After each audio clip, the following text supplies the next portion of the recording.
Literally start the webinar now. So we're literally started as in from now. So everybody goes quiet.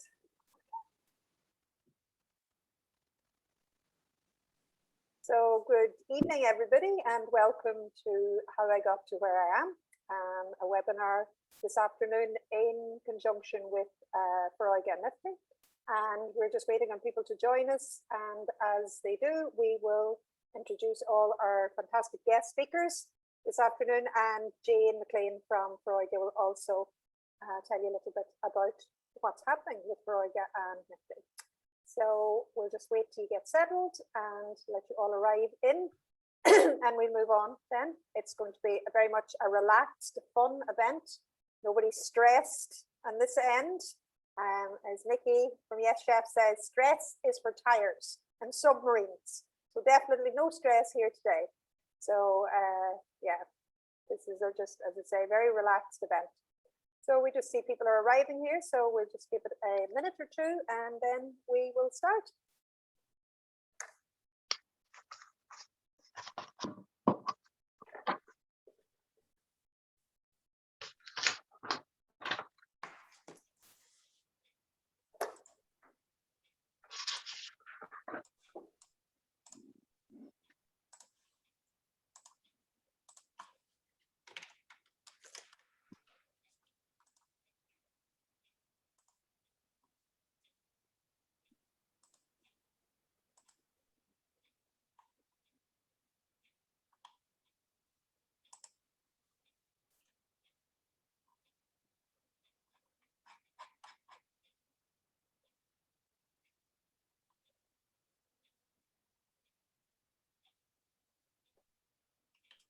So good evening, everybody. I see we have some more people joining us. This is great.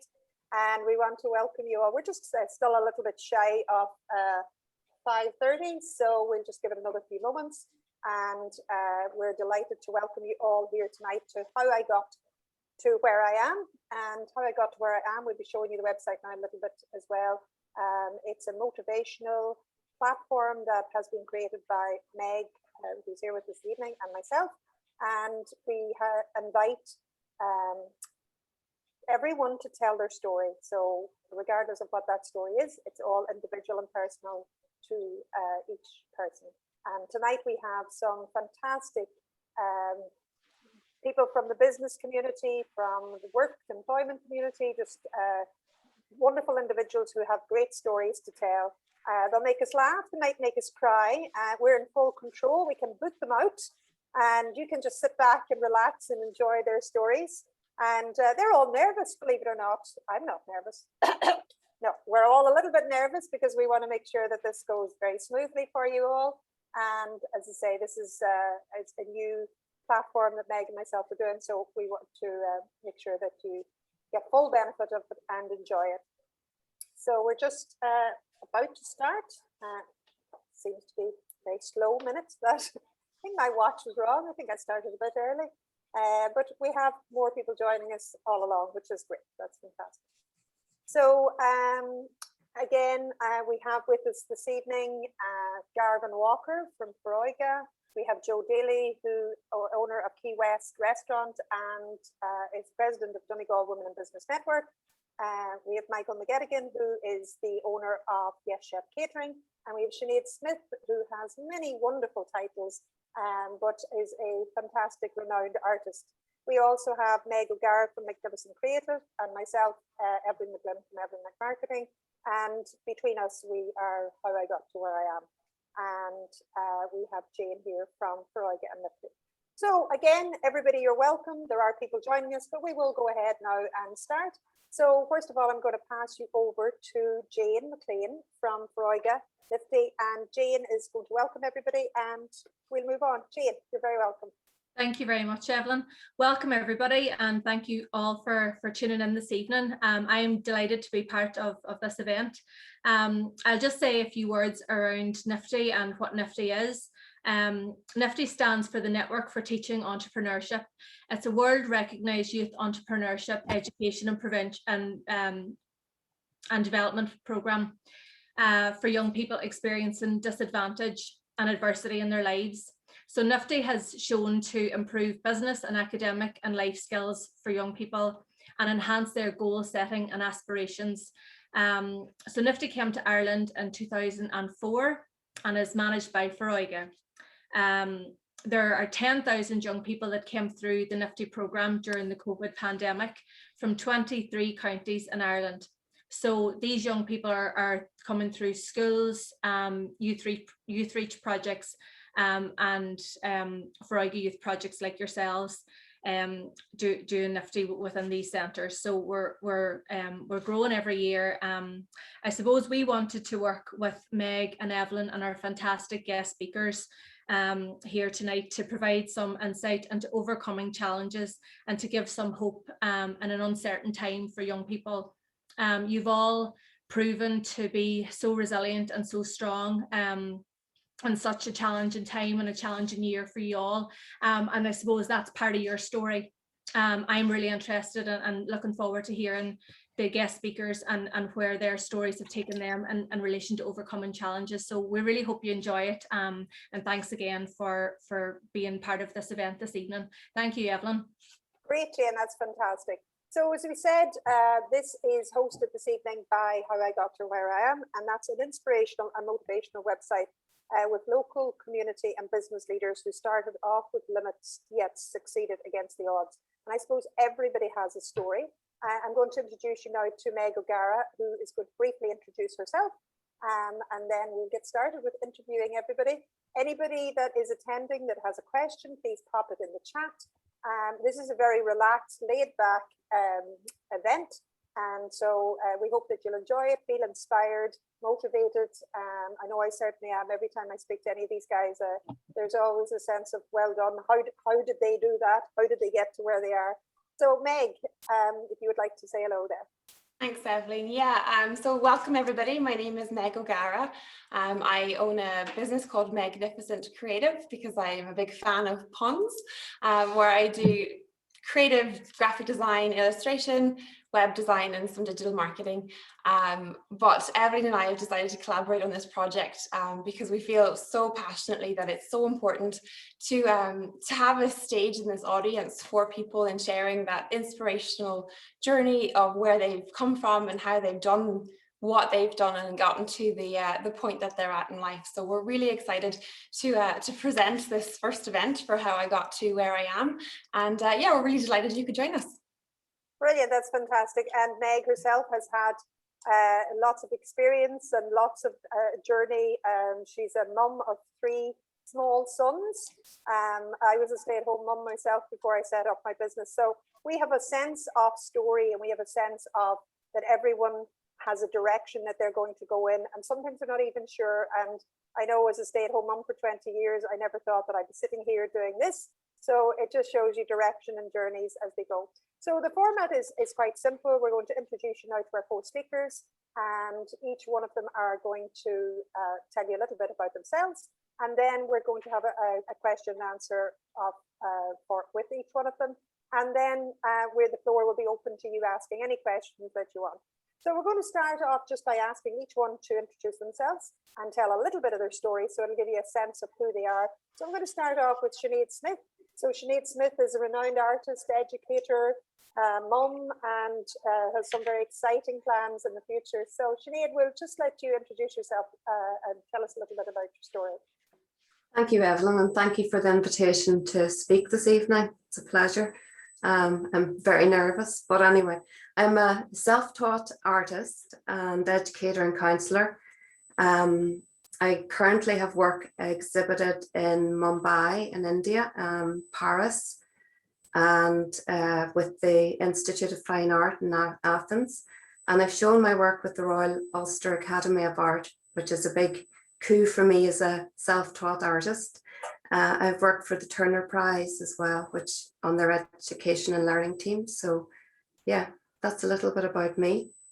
I'm currently setting up my own studio and an artist retreat, which will welcome artists from all over the world to Inishowen.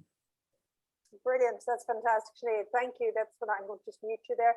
Michael, or Nikki McHedigan from Yes Chef, you're very welcome. So Michael, do you want to tell us a little bit about your story, just to give us a sense before we get into the in-depth questioning later on? Do you want to tell us a little bit about your journey?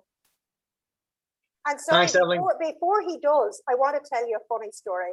So I was driving along, I wasn't driving actually, my daughter was driving. And so I rang Mickey and asked him, in fact, I said, Mickey, the answer is yes. So when I asked you this question and I said, you know, you're going to talk at a conference, and he started laughing so much that I nearly, she nearly crashed the car when she was driving, because he was laughing that much and I was laughing that much. So it is with great honor that I have him here at this, and I think you're just going to love his story. Sorry, I had to interrupt you there. Sorry. Thanks, Evelyn. You finished now? Yeah. So, my name is Michael McGettigan, and I am the owner of Yes Chef Catering. We're an outside catering company based in Raphoe. So, how I got to where I am is I started out life in Killybegs, growing up in Killybegs, and I left school at 15 because I had dyslexia, and at the time, it was more of a thing there was a lot of work in Killybegs, and so I started working in fish factories, and I worked there for 2 years and decided to join the army. So I joined the army, and I had a 21-year career in the army where I achieved the rank of acting sergeant, and I joined the catering corps after a couple of years in the army, something that has led to me where I am today. So with the catering background that I got in the army, let me start up the business Yes Chef, and that's the gist of it, really. The rest is history. Mm-hmm. So we're looking forward to hearing more about your life in the army, and I know there's some fantastic stories there in terms of you know, traveling and overseas work. So that's great, Mickey. Thank you very much. That's fantastic. Garvin, tell us a little bit. Thank you, Evelyn, and thank you, Meg. I was about to do the whole speaking one on mute there, that old chestnut, but oh, don't worry, we're well used to that. It's great to be here, and thanks very much for the invitation. And I was just thinking there when you posed the question, like, how I got where I am today, it really gets you to think. And my story, and I try and capture that within 2 minutes as well. And my story, I'm here to speak to anybody who's interested and speak to any individual who's interested about overcoming dyslexia or learning to cope with learning disabilities, and maybe if you're like me, craft a way or find a way in life where you feel useful, and find out that you have a place in society and you can also be successful as well. I'm from Letterkenny. I grew up in a place called Sleesnacht. Some people might call it a disadvantaged area. I had a horrendous time in school. I believed my whole life that I was stupid. My confidence was knocked, and I felt that success and education, fulfillment, all those things were for other people. And for the vast majority of my life, it was a head down kind of job and just batter on. I eventually got back into education, which I'll probably chat about more now later on. Got back into school. I work as a juvenile relations or a youth justice worker now with Foroige, which is working with young people. I work closely with the guards and the juvenile relations officer. So you're working with young people who have lost their way, and our organisation come in to help to redirect and help them reconnect with back in society, and signpost and encourage and advocate for the young person, which is a job that I absolutely love. And I'm in a position now in my life now that I could never imagine. And it's only for having people in my life who believed in me before I could believe in myself. And there's things like this, like speaking to individuals from a heartfelt, soulful angle, that really got me to where I'm sitting now. And I'm very, very, very happy to be here and to talk later and talk more. Brilliant, Garvin. That's fantastic. Thank you so much. That's a fantastic start. Joe, you have a lot to live up to there now with those three great speakers. no better woman. Joe Daly. No pressure. Thank you, everybody, for inviting me. I'm delighted to be able to come here this evening and speak. My name is Joe Daly, and I did the opposite of Michael. I left Meath and I went to Killybegs in 1987 to train as a chef.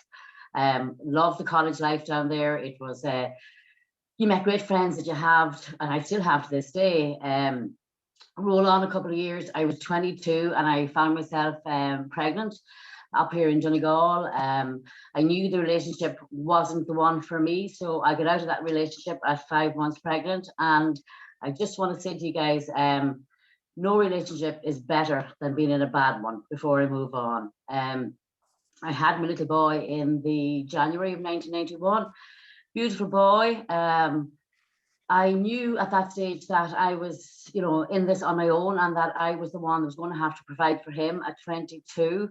I faced a lot of criticism and a lot of belittlement, but that only made me want to defy them. So I got back into chefing a year later. I worked my ass off, and at 25, I bought our house. We moved into the house a week before Christmas, before Aaron turned 4. We had a mattress between us and a second-hand suite of furniture, but we didn't give a hoot. We were happy. We had our house and we were delighted. It wasn't always easy. For the next year or two, I was never as skinny because I couldn't really afford to eat. I lived on toast because the baby needed to be fed. He needed nappies and stuff like that, and he was more important than me. So 11 years later, I met and married my husband, but in 2002, we took over a lease of a restaurant, myself and my college friend from Killybegs. We're still business partners to this day. We ran that restaurant for 15 years. We went through the recession of 2007. It was horrendous. We barely got out of that with our shirts on our back, but we did, thank God, through hard work and just perseverance. In 2016, myself and Debbie wanted to get out of the renting because it was just crucifying us, as we all know. But anyways, cut a long story short, we found a wee premises on Key Street. We tossed it, did it up, invested 750,000, and we now have Key West Restaurant in Donegal town. We've been very fortunate. We built up our business. We've won several awards, and then COVID struck, which that's another story. So that's me in a whirlwind tour. Thanks a million. That's fantastic, Joe. We find out more. And I suppose as we talk to our people here today, as these wonderful speakers, you know, really we're trying to find out, you know, what was it, where did the resilience kick in? What was it that the experiences that life had taught them? And where did those things take them? So I'm going to go back to Sinead now. Joe, I'm just going to ask you to mute yourself there. Meg, and so Sinead, if you could unmute yourself, that would be great. And so I suppose the first thing is, you know, that we had told us a little bit about your journey there. And how do you feel that that journey served you throughout the rest of your life and is continuing to serve you now? What were those moments that really made you who you are? Well, what made me what I am is coming through the obstacles I encountered. And, you know, I have probably, like, there's lots of them that I went through, but I have 4 here written, so I'll just share those with you. Great, brilliant. I was a child carer at the age of 4. My mother's depression and mental health spiraled, and I ended up looking after younger children and siblings and doing all the housework and all that kind of thing, and cooking until I left home at 17. I'm mildly dyslexic and was labelled a slow learner at school. So, you know, that whole thing about you're stupid and you'll never amount to much, you know. I self-harmed from the age of 11 to 20. And that was a slow progression out. That was me trying to control my environment and to, I don't know, there was a certain amount of venting in it as well. It releases some chemical in your brain that sort of makes you kind of dull a bit, you know, so you're less, I don't know, aggravated all the time. So yeah, I came through a mental reconstruction myself when things got difficult with a past partner. And I was left with 2 young children on my own. So yeah, so all of that sounds horrific and it sounds really difficult and hard, and it was, but it made me who I am today. you know, I learned, I learned really that all experience is valuable. You know, I've worked in many jobs, from being a butcher's assistant to a warehouse assistant, to, you know, I don't know, special needs assistant in the school, to a teacher. I achieved a master's degree in counselling and therapeutic communication, which greatly served me.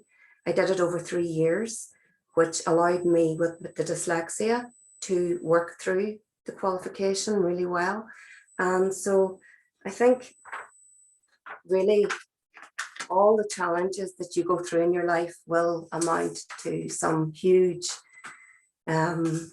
benefit in the end. I think that's fantastic. And, you know, I think that's the really strong point. I know when we spoke about this before earlier, it is that whole sense of that sometimes when we sit down and write out all the things in our journey of our life, they do seem horrendous. And you think, how did I come through all that? And how you came through that, Sinead, and I know that you've mentioned this to me as well, is people, and the people that were there for you. And, you know, in terms of the supports and people you could turn to, and the people, tell me a little bit about those people. Well, when I was 11, I met a really good friend. I wasn't able to bring friends home to the house. So we didn't make those connections as kids. But at 11, I met a friend who shared a huge love of storytelling and poetry, and very creative lady. Yeah, so she was there for me, and my grandmother, my dad's sister, and I had a singing teacher who was incredibly supportive, and I suppose she nurtured in me the idea that I was good at something. And I think that's so important, is that somebody shown encouragement. And again, you know, that's the very reason we're here today, is that we're saying, you know, with how I got to where I am, is that we're saying, you know, everybody has a story, everybody hits little bumps along the road, little problems will arise, but really when you look back, they weren't really that, they seemed huge, but it was people along the way that helped us. So tell me then, Sinead, so I know a little bit about your current story, which is an amazing story as well. And, you know, I mean, you mentioned you dropped some big names there at the beginning, Mumbai and Paris and whatever, you know, it's like, was very impressive. To think that your artwork and, you know, your extension, art is an extension of you and who you are and what you do. So in terms of that, you know, what changed? What was the great changing moment for you in your lifetime? So you had your difficulties and continue, like we all do. Your grandmother, your friends, you know, you had that support. But where did it change for you then, and what did you do, or what was the key turning point?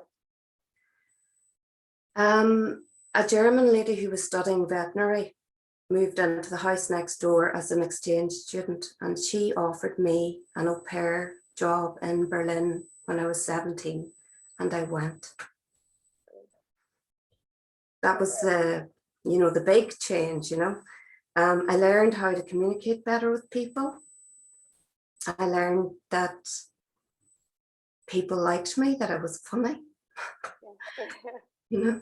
And that's a great learning in itself, is that how others, and again, you know, when we speak now to, you know, Nikki and the rest of them, it's like how people can affect your life. I know, you know, as a stay-at-home mum, I know for me that I thought for many, many years that where was my future going to be when my kids grew up and left? I just didn't know, you know, and it was key people along the way who have confidence in you. So we will be coming back to you again for some top tips and advice, but is there anything else, Sinead, now that you want to share before we leave you? Yeah, I'd like to share what I learned, really. You know, there are some very important. Yeah, human beings out there who do want you to succeed. Always look for the most positive people that you can get support from. And you know, the people we surround ourselves really have a huge impact on how we speak and how we think and how we behave towards ourselves and to others. And yeah, life is about being around people who behave in a loving and caring way to you. Brilliant, and very positive people. And certainly I can attest to the fact that being around Sinead certainly too She brings out great spirituality. Just a funny story on that. Sinead put, she's some great paintings and knows some great painters. So she posted something recently, and I'm not a great art critic, but I looked at it, I was looking, I said, oh, it's really nice. And then about an hour later, I looked at it. You hated it. You hated it. I know you hated I it. didn't actually like the painting, but I found a bird in it. I was like, oh, there's a bird in that painting. And then later on, I looked and I went, there's a ladder with a bird at the top of it. So again, you know, even from dealing with Sinead, she certainly makes people, you know, just stop and enjoy life and look at life, regardless of what life throws at you. And she also didn't mention, you know, she's caring for elderly parents as well. So well done, Sinead. I think that's fantastic. So thank you so much. We'll be coming back for those words of wisdom in a moment. So moving on now to, I actually only get to interview two. I only get to interview Sinead and Mickey. So Meg then has the, Mickey's going, why is Evelyn not, why is Meg not interviewing me? And she's thinking I'm going to give them a hard time. So we're going to move on to Mickey from Yes Chef, Michael McGettigan, and just unmute yourself there, Mickey. So again, interesting story, left school, went to work in the fish factory, joined the army, 21 years in there, acting sergeant, and then set up Yes Chef. And, you know, what was it in terms of life learning? What did that journey teach you? And what, as part of your story, has it made you who you are today? Well, I suppose there's lots, and when I was asked to do this here, and I suppose only coming in the last couple of days, I've been thinking about how honest I want to be, considering there's lots of young people listening to it and looking for direction. So I suppose I know you, Evelyn, now 3+ years, maybe, is it, or something like that there. So there's even parts of my story that you don't know, and I suppose I think maybe should be honest, and because it might just help somebody out there or whatever, you know. So like I said, I grew up in Killybegs, and it wasn't until I was at first year at secondary school that they found out I was dyslexic. So you know, it's like some of the others said, you know, labeled a slow learner, or, you know, whatever. So like I didn't like school at all, you know. So like I put the pressure on my parents that I wanted to leave school at the age you could leave at 15, and at the time there was a lot of work in Killybegs, and you know, you could earn money, and you know, our family wasn't poor, but you know, by all means, the extra money coming into the house would have helped, you know, rather than probably seeing to pursue an education that, you know, was never going to benefit me, you know. So from there, like, so left at 15, and I had I worked for 2 years in fish factories and stuff, and had great friends and stuff like that there, and joined the army at 17. So just like what Joe was saying, I was in a serious relationship quite young, and even though within probably a year I was in a relationship that I realized I shouldn't have been in, but nevertheless I was a father twice at 19, and which was huge pressure. Now I had a good job, I was in the army, I was earning good money, but being a father twice at 19, and there's big pressure, and in a relationship that, you know, I really kind of wanted to get out of, but you know, it was the kind of time that you have to be seen to do the right thing, and things like that there. So that relationship kind of led to me making a suicide attempt in my early 20s, and it wasn't, you know, it wasn't depression. I've never been depressed in my life. I can honestly say that there, but it was kind of a cry for help, or just a kind of a drastic measure to try and, you know, flick the switch. But I suppose one thing I'd say about that is, you know, is it's the only night I've ever spent in hospital ever in my life, and the pain that caused my parents and my family, it's something that you know, a lot of people make that decision and never get to see that there. And it's, if you know, I seen it, and it's something that, you know, you'd never ever consider again, you know. But anyway, I continued on the relationship for another while, and eventually it ended. And so I was maybe 4 years in the army, and I joined the catering corps. The army had their own catering college in Dublin, and it was kind of chefing that I suppose it brought me onto a happy path. That kind of camaraderie within a kitchen, that feel good, being part of a team where the struggles with education didn't really matter so much. It was physical work, it was working with your hands, it was being creative, which I found that a role that I shone in, you know.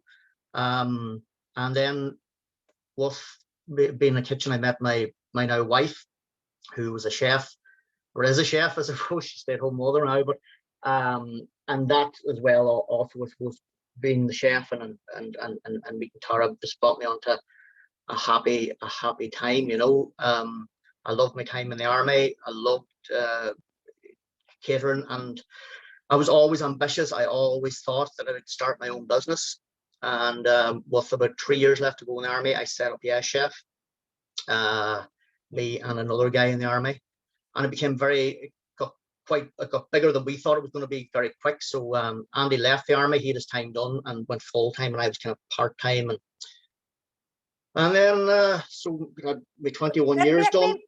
Let me break in there, because I just want to ask before we move on to, so when you set up the business, what did the army teach you? Because I think that's something that's that's very important for people. Again, we sort of reflected on slightly with Sinead about people and how people affect you, and how people, the right people in your life and the not so right people and the positive people and those people that really make a difference, and how that if we have anybody listening here today that that needs to know about that, what did the army, you spoke about camaraderie, but what did the army do for you or bring you that sense of people?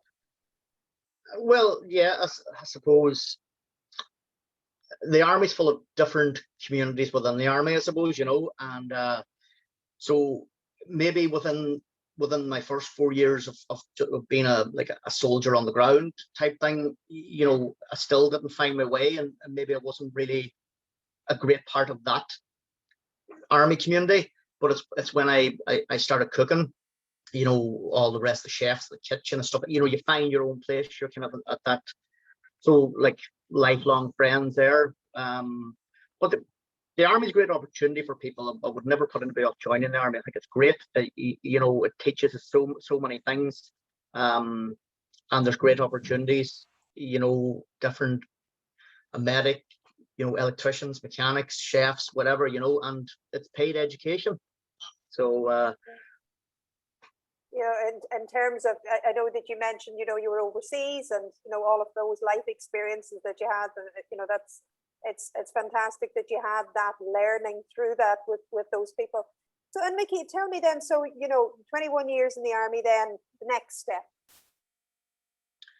So the next step was leaving and going full time at Yes Chef and giving it my all,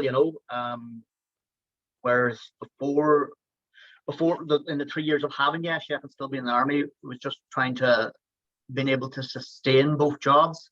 And then leaving, then it was like to try and boost the business and chase down new business and new contracts and stuff like that there, And in terms of your dyslexia, because you've spoke about that, and in terms of that and your business, and obviously all of the other things that happened throughout your life, when you look back now, where does that sit? In terms of now you're a successful businessman, you look back in your journey. Where, I know we're coming to you for top tips and advice at the end, and we've asked everybody to sort of have their gem, but how does that sit with you today in terms of, you must be very proud of what you've done? I suppose, yeah, I am proud of what we've achieved so far. But in terms of dyslexia, it's not something that I think about within my life. As well, I didn't until we were doing homeschooling in the lockdown. But it doesn't affect really me on a day-to-day basis. And as well as that, it's very common now. There's no stigma attached to being dyslexic nowadays. You can tell somebody that it's perfectly understandable. Whereas perhaps maybe back in the 80s and 90s. It wasn't known so much about it, and education was very academic, whereas, there's different there's different avenues for everybody now, you know. Great. Okay, Mickey, that was fantastic, really insightful, and thank you so much for sharing that story with us. Yourself and Sinead have definitely set the bar high in terms of honesty and just genuine truth, and I think that's something that I'm certainly bowled over by this. I can't imagine the other people on the other side listening to that, but I hope that they see the genuine, authentic way that you're telling your stories, and that you're bringing your learning, and that you're showing how, two amazingly successful people now from the journey that you've come. So thanks very much for that. I'm now going to pass over to my lovely colleague, Meg, and Meg is going to interview Garvin and Joe, and we'll come back to you both again for your magical words of wisdom. And thank you so much for your honesty and sharing with us. Thanks, Evelyn, and thank you, Sinead and Mickey. That was just such two incredible stories. So thank you for sharing with us. So Garvin, you're in the hot seat next. I was just checking to see if your microphone on, so you do. So you had mentioned earlier that you had this sense of not having a place in society. So maybe could you start by telling us a bit about how did that come about? Like, how did you start to feel like you had a place in society? Was there somebody that maybe helped you with that, or what was that journey like? You better put the kettle on, Meg, there.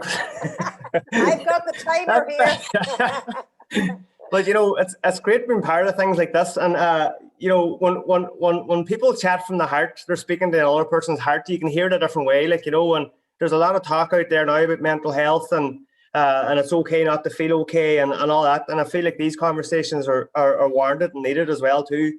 And I naturally gravitate towards this tone. Like, I don't feel nervous, I don't feel anything. I just feel like just talking just about my story, and if people can latch on it, they can latch on to it. And everybody's got a story, and they chat about post-traumatic stress, but there's also post-traumatic growth that comes along with that. Like, my walk in life, for many times I kept saying to myself, why me?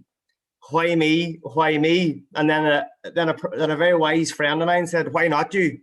So, everybody's got some collateral damage and hurt and brokenness and stuff like that. And I walked that track as well too, and it all starts at home, and has been as a child as well too. All experiences, things are not great. Like, in my own story, like, there was an absent fatherism, which was abandonment issues, which is just affecting me severely bad, and I had big questions about that. Like, and the house, there was 3 of us. My mum did her very, very best and got us to a good enough place, and I remember going to school one time, and it was like a compound effect of a lot of different incidents, and in one sense you had people in my corner helping me and promoting me and bring up to a different level. And on the other side, then you had people putting you down directly or indirectly, kind of through Irish culture. But I was at school in primary school and wasn't really grasping the long division, right? And it was just horrible. And then the good old teacher at the time decided to pull Garvin Walker out of the flipping class and pull me up to the blackboard. I was going to say whiteboard there. Blackboard. Some of the kids might not understand there's blackboards, and put out an equation and then asked me to fill it out. And I went totally blank. And not only did she didn't let me off the hook, she actually exposed me more and tried to make me feel more stupid. And her an added way as a teacher, she put it on to me. Those incidents I never got over. And there's a compound effect on all that, so all without the society, feeling like, God, I had nothing to offer, low self-esteem, low self-worth. And then I had all these feelings that I was trying to fix a feeling with a feeling. And you remind me of the question now, because I feel like I might go off track here, but I was trying to fix feelings with feelings, Sure. And I couldn't sit with anything.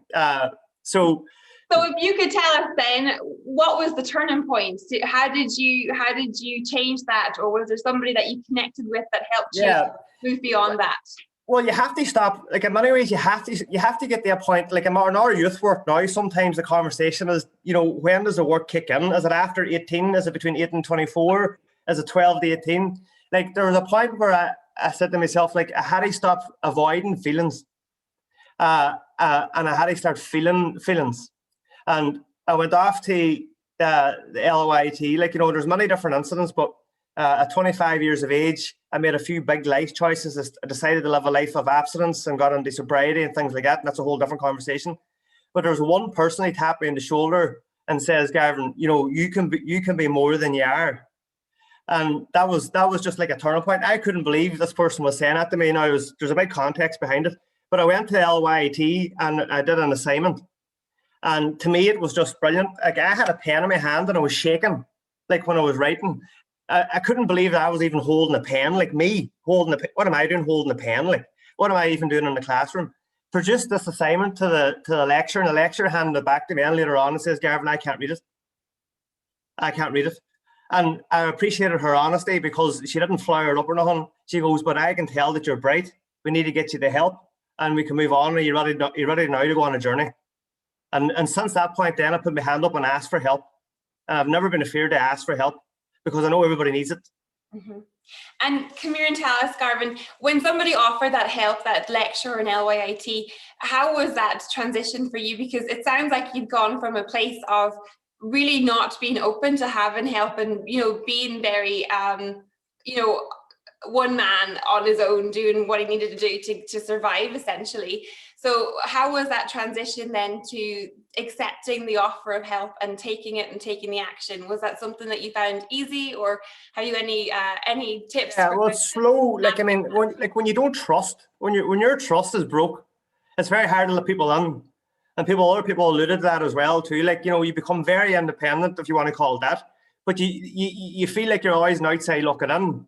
So I started getting small nuggets, which was which was good for me. Like, you know, and I remember one time, the woman, the lecturer in the educational department in the LYT said, Gavin, when you're going at your exams and your assignments now, if you don't, you know, face up to dyslexia, because now it's diagnosed, like before it never was. Well, it never was at school. It was just, I was frustrated. I was getting in trouble because I was trying to pull the whole class down because I couldn't get it. So I was trying to be the class clown. I was doing this, that, and other. So she said, you know, the playing field's off for you. You're up against a hill, and the wind's coming down on top of you. And see this, the minute she said that, it resonated to me. It went from my head into my heart. I was like, that's true. That is true. So here I have the diagnosis now. I have all this help and support. The only problem now is me. It's me. I have to have a bit of personal responsibility here. I can't stop blaming everything else. All other issues about growing up and childhood and all that. Yeah, I have avenues for that. So I got a scribe. So then the exam, and then the scribe sat down beside me. And I was kind of like all threatened by it. It was like he looked like a big guard, to be honest with you, right? So I didn't really like him straight away from that point. But, you know, he sat down beside me, and then I kind of looked down, what are you doing here? And he goes, well, I'm going to read the questions for you, write it out for you. Yes, so you're grand. So I took the pen off, and any time I got stuck with a spell, and then I would say, hey, how do you spell that? You know, so, and then eventually, at the very end of the process of 3 or 4 years, when the scribe came down, I let him do his job. You know. But I think that's really important, that word that you use there, Garvin, like it's a process in itself, like how everybody gets to where they are. We don't all just wake up and magically you're at the finish line. Every day is a process, and we're all continuing to change and develop and grow, and you sum that up pretty well there with that. So have you any tips or anything for people that maybe are struggling at the minute with dyslexia or learning difficulties and really struggling to come to a place of acceptance with that? Yeah, well, I find it hard now. Like, there's a conversation now, like there is so much help out there, and everybody has a story, and you know, and again, I kept saying to myself, why me, why not me? Like, I'm not unique in many ways. You know, there's, as identified now, there's so much help out there with this dyslexia. I just had to accept, and with a bit of humility, I just needed help. And in many ways then, as Michael alluded to earlier on there, the educational sort of apparatus is set up in such a way that it's all about retention. You know, if you can recall and hold information and get that stuff back down again, which is just remembering, then you're going to do very well. And I know it's very sort of, but it is the kind of way it is. I had to find a learning style that suited my personality. I had to find a learning style that suited me. And a very quick story will be like when I went to LYT, I made all these life changes and sobriety, doing a whole pile of good stuff in my life. Things started switching around. I'm in the library for 3 hours studying anatomy and physiology because I got into the fitness game before youth work. And if you would ask me 3 hours later, what did you study? Well, I was down the canteen having a coffee. I couldn't even tell you what book I was reading, never mind what I was studying. And like, chat about a kick and the nuts, like, you know. So I was like, there we go. I'm clean useless. There's the proof. There's the proof. I'm just going to hide back and all that crack, you know. So what I would say to anybody is that, you know, you're not unique in that way. It's okay not to be okay. You know, when you work through this stuff, being vulnerable gives you a strength. So allow yourself to be vulnerable, because that's where the strength lies. Brilliant, Garvin. Thank you so much for sharing that, and those tips. Like, that's really, really useful. And we'll be coming back for any other gems that you think are well. We're on to Joe here, our lovely president of the Donegal Women in Business Network and owner of Key West Restaurant. Thank you so much for joining us this evening. No bother, Meg. How are you? I'm great, thank you. So we're really looking forward to hearing a bit more about your story. And you had said that, you know, you had discovered really early in your life that you were expecting your beautiful bundle of joy, but it became as quite a shock. And added to that you were in a really difficult and challenging relationship that wasn't maybe the best for what you had seen for your future. So could you maybe tell us a bit about how did you navigate that? You know, the prospect of being 5 months pregnant, and I know myself, having 3 children, like, you're full of like anxiety and mom guilt at the best of times. But when you want to make this radical life change to improve your life and your unborn child, how do you do that? To be honest, I just sat back one night and realized that this relationship was not going to bring me or the baby to a good place. And I just made the decision. And I always live by, take advice from everybody, but make your own decision and live with it. And it was the right decision for us. I knew it then. I'm not a Bible. I don't run to altars or anything like that, but I'm a big believer in the man above. And I did ask for guidance on, was I doing the right thing? And I don't know who came back to me, but somebody came back to me and said, yeah, you're right. This man is not for you. So at 5 months pregnant, I said, yes, you know, I think it's best we part ways. It was a very hard thing to do, going back to 1991, because to be a single mother, you were dirt on the street. I mean, I did have people come up to me on the street and look at my bump and look me in the eye and tut me and walk off. You know, it did hurt, but you know what? Sticks and stones, if it doesn't kill you, you know, it makes you stronger. It does make you stronger. Yes, did I go home and cry? Of course I did. You know, I met people that should have been minding me, professional people that should have been minding me and my physical health and my mental health, and they weren't. But I was determined not to let them break me. I met my gynecologist for the first time. I was 7 months pregnant, and he berated me for being pregnant. He told me that boys would be nudging one another and laughing at one another, saying, you know, she's good for it, you know. And this was things that he was saying to me, and he was meant to be minding me, you know. And he really, really belittled me. And that evening, I came back, and only that I had friends, and I've said this so many times, only that I had friends, I often wonder, would I have been in the pier that evening? Because my family was in Meath, I was on my own, and only the fact that I had 1 or 2 really, really good friends, I knew I was going to get through this, and that bugger wasn't going to belittle me. So when I went back 2 weeks later, Evelyn knows this bit, when I went back 2 weeks later, was what he said to me when I met him the first time. He says, oh, I hope you realize I'm not a magician. Green as grass, thick as 2 planks. I said, you know, what do you mean? And he said, well, if there's something wrong with your baby, he said, I can't do anything about it now. And I went, what do you mean? And he says, you're 7 months pregnant coming here. And I said, well, if my GP, who was so kind, he was the opposite of the gynecologist. My GP was a dote. And I said, if my GP, you know, thought there's something wrong, he would have sent me sooner. So when I gathered myself, I went back 2 weeks later, and I thought, I'll turn the tables on you, boyo. And I went in and I said, oh, I said, I didn't realize you were a psychologist also. And he said, what do you mean? And I said, well, obviously you knew I was in a strong mental place. I said, the last time I was here, when you said those things to me, I said, because had it been somebody else, slightly more vulnerable, you know, than myself, I said, you would have had 2 lives on your conscience. I said, because I said, only that I had friends. I said, I think I would have been in Pier that evening because of the things you said to me. And he apologized profusely. So that kind of gave me a little bit of power back, because I thought, okay, he can kind of belittle me, but you know what, when I get my cojones together, I can do the same thing to you. You know, it was a hard road. It wasn't easy, you know. Some people were crap, some people were dopes, you know, so you take the good with the bad, and you have to know that you are stronger than what you think you are, because when push comes to shove, you can do it. Absolutely. And it sounds like you've always had that resilience and that fire in your belly, like to go from college to having your baby to, you know, home ownership, and then to going into business with your best friend. Like that is, you know, quite a journey of resilience, and facing into, you said, the recession and then COVID again. So yeah, maybe could you tell us a bit about that? So business with your best friend for what sounds like 20 plus years. Now at this stage, I mean, she's run the gauntlet with me in everything. I think the tourism college in Killybegs, the catering industry, and the people who meet in the catering industry were a different breed.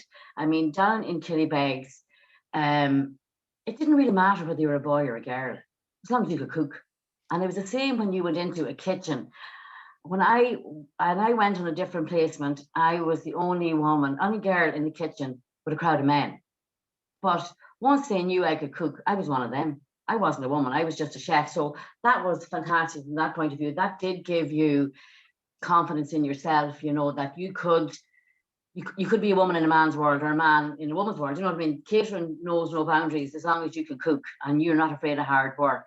I really forget the question you asked me, but I wanted to make that point. No, you're fine. You're fine. So I guess my question was more of a statement really than a question. It was, you know, just about resilience in general. You know, you've overcome so much, and you've had some of that journey you've walked with your best friend. Do you think that having that friendship and that camaraderie has got you through most of it, or what's your thoughts? Absolutely. I always think, you know, we all have so many 100 friends on Facebook, but if you have that 1 or 2 really good friends that you can call in the middle of the night, and vice versa, that's gold. You don't need, everybody else is just fluff, but you need that 1 or 2 people that you can know that when the crap hits the fan, you know, that they're there and you have their back and they have yours. So absolutely, that's so important. Yeah. So how did you balance your busy career with being a mother? I'd always worked, being in the catering industry, I'd always worked split shifts, you know, because you were always doing breakfast or lunch and dinner. So what I used to do was I would work a few hours in the morning in the office, and then I would spend the afternoon with the kids when they came home from school, and did homework with them, and then bounced out the door then at 6 o'clock, you know. But my husband was here in the evening, so he did the evening shift and I kind of did the morning shift. It was tough going, you know, but as I said to somebody else in a different meeting, you know, I think this lockdown, since January to now, this has been my 15-year delayed maternity leave. So I'm enjoying it. I'm making the most of it. I'm spending time with my daughter. I mean, when she was doing the online learning, it was just brilliant to be able to be here and bring her the cup of tea and do all the little treat things that I kind of, as you said, mum guilt. You have, nobody tells you when this beautiful little baby is handed to you, there's also this ball hanging onto your leg called guilt that you'll drag through the rest of your life. You know, no matter how good we do, we'll always feel guilty about something, you know, and I'm sure dads feel the same way as well. But it was just lovely to have that time with her, and it's kind of like, it was good for me. It was healing for me as well, you know, that guilt. Just as well, just, I know you haven't said it now, but it's something that I know you've shared with me in a previous conversation, and I think it's really important just to share it on this platform, was when you were first expecting your first child, somebody had approached you and said that that's it now, your career is over, like you can forget about it. And I love that, you know, not only have you proved that wrong, you've totally blasted that theory out of the water. Well, it was my employer at the time, and she didn't say it in a bad way. It was Mary Breslin in the Abbey Hotel, an absolute lady, and was very, very kind to me. But Mary said to me when I plucked up the courage to tell her, she said, "Oh, don't say," she says, "you know, your career," she says, "your career is over." And I was trying to make her feel better, and me the other one that was pregnant. And I'm going, "Mrs. B, no." I said, "But sure, look," I said, "a baby won't hold me back." I said, "Sure, if I want to travel," I said, "I'll put the baby in a rucksack and away I go." I said, "It won't hold me back." And I think I was trying to comfort her and convince myself, but it worked. It didn't hold me back. It might have delayed me a little bit, but look, I always say that guy, Aaron, he's 30 now. He was the man that made me, my son, because he made me determined. He gave me the balls to get up off my ass and do something and work, and just, I don't care how hard I have to work. You know, it's not about the money. Money is just a material thing, you know, it can burn away in the morning, but it's your family and your friends. They're the things that matters. I don't work for money. I work because I enjoy what I do. I love meeting people. I love having the crack. It's a social life for me, which I really, really miss. But you know what? These Zooms, they can help. They help. I'm going to interrupt you ladies because you're going to chat all night, and we have some people that have some lovely things to say. So people are saying thank you. This is an exceptional collection of people here. I feel very honored to be among you. That's from Sinead. Somebody said thank you all for sharing such wonderful advice and experience. They had to leave us. Just some people are just saying thank you so much for all of your wisdom. So before we wrap up and come to any questions, if we do have any, I want to go back to our wonderful people one by one and ask for that one piece of advice, that one bit of magic that you want to leave our people with here today. And I know we have some students and we have some Foroige workers and we have some different people from different walks of life. So Sinead, I'm going to come to you and just ask you, what is your piece of advice that you want to leave as your parting gift today? Just unmute yourself there before. Brilliant. Yeah, perfect. Yeah. We're going from Joe's gold, those golden people, to diamonds, Evelyn. Diamonds and coal are exactly the same substance, but what makes the diamond more precious and shine brighter is the amount of pressure they're put under. Wow, absolutely. That's fantastic. You know, so all of us are like little bits of coal, but there's a lot of pressure that shines up. Sinead, I want to thank you for everything, for your honesty, for everything. It's been really fantastic, and you're an amazing individual, and anybody who's looking for amazing art, head in that direction. Thanks so much, Sinead Smith. Fantastic. Thank you. Nikki McGettigan, before you head off to feed the Donegal players for their training session this evening, what words of wisdom do you want to leave us with?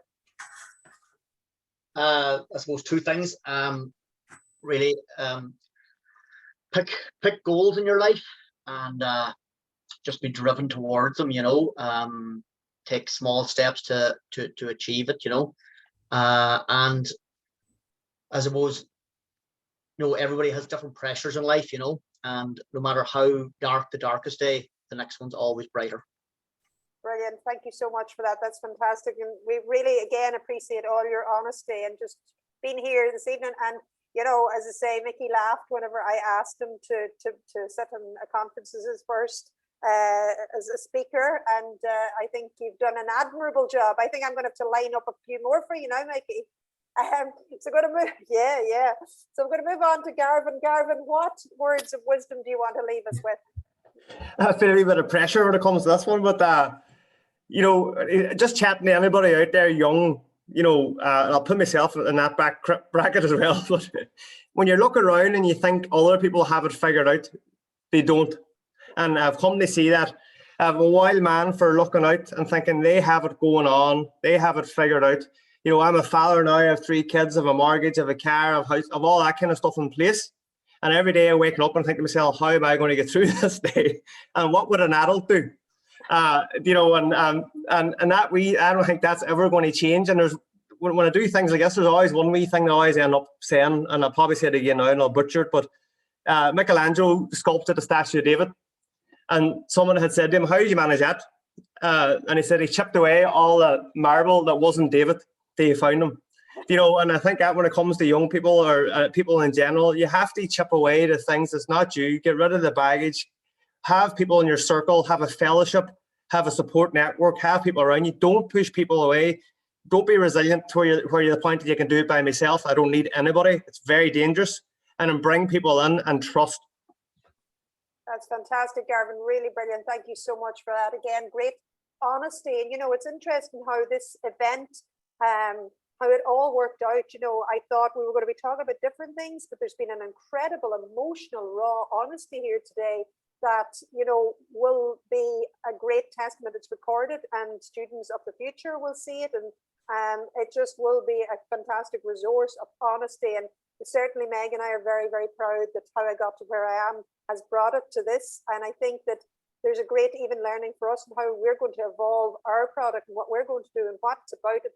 Just now we realize more than ever that the reality of bringing amazing people, you know, from any walk of life and every walk of life is going to be so vital to just help others with their story. Joe, magical words of wisdom to finish us off before we go to any questions that are out there. We all make mistakes in life. God knows I have made many a mistake and will continue to do so. But what I've learned is, you know, in the dark of the night, don't beat yourself up over that frigging mistake. You know, learn from it, move on.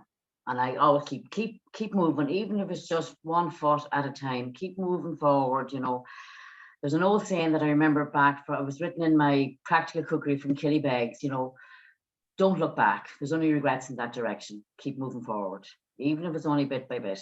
That's my tuppence. Brilliant. That's absolutely fantastic. So just absolutely loving the honesty, so down to earth, brilliant words of wisdom. Best think I've listened to an age as well done, everybody. Wow, this is great. Just generally everybody saying just fantastic.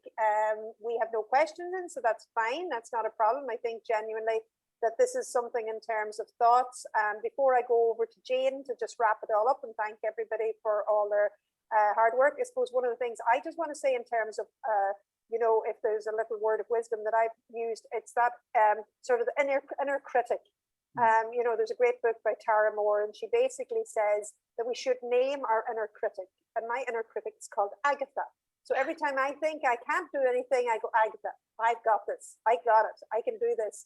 And so it's just almost to name that critic, that person that is telling you, yeah, you're not going to get that. No, that's not going to work out for you. And sure, you'd be no good at that, or whatever it is. It's just to acknowledge that that inner critic is just a person. It's just a being, and you have control over it. So, you know, that would be my final thoughts. Meg, any final words of wisdom before we say goodbye through Jane? Oh, well, I think you pretty much just summed it up with Agatha. I was just going to say, you know, the only thing, everything that's holding you back is in your head. You know, you are if you think you can't, you can't. If you think you can, you absolutely can. Brilliant. Thank you all so much. It's howigottoWhereIam.com. Please go and have a look. Tell your friends, tell anybody else. Register. And register on the website. Jane, we'll pass over to you to say good night and to thank everybody for all their honesty. Thank you very much, Evelyn, and thanks everybody. I'm absolutely delighted that, you know, with the content, I suppose, with how powerful and how real everybody spoke. And I know that wasn't, I'm sure couldn't have been easy for everybody. And I suppose I just took bits and pieces from what everybody has said. And I know Sinead talked about, you know, surrounding ourselves with good, positive people. And Mickey spoke about having teamwork, you know, the importance of teamwork within the kitchen. Garvin spoke about the one person who tapped him on the shoulder and said that, you know, you can be more than you are, and around not pushing people away and trusting people. And Jo, I suppose, spoke around her friends and her son being that important, you know, piece of the puzzle in relation to keeping her determined and getting her power back and striving forward. And for me, I suppose the thread running through this event this evening has been connection, and everything that everybody has said, it just kept, that word just kept ringing in my ears, and it's been connection. And I suppose we all have things that we need to process and heal, and things that we need to, you know, that'll help us strive towards. And some of the things I suppose mentioned that have helped people strive and heal have been creativity, entrepreneurship, education, positive relationships and friendships and goals. And I just think it's fantastic, and I really hope that you know, if young people haven't had the opportunity to log in this evening, that they can listen to this down the line through their youth workers or their teachers, and hopefully if they take a sentence or a word out of it, I'd be delighted. So I'm really grateful to Evelyn and to Meg and to all of you here this evening, and to everybody that's linked in. So thank you very much. Brilliant, and we're on time. Wow, that was just time to perfection. Thank you all so much for our first event, for our first webinar. From the bottom of our hearts, we want to thank the 4 amazing, wonderful, honest, brilliant speakers, to Jane for sharing this, our first part of our journey with us, to Meg, and to all of our attendees. We hope that you've enjoyed it, and we look forward to connecting with you again very soon. Thank you all so much. Have a lovely evening and good night. Bye, everybody. Bye.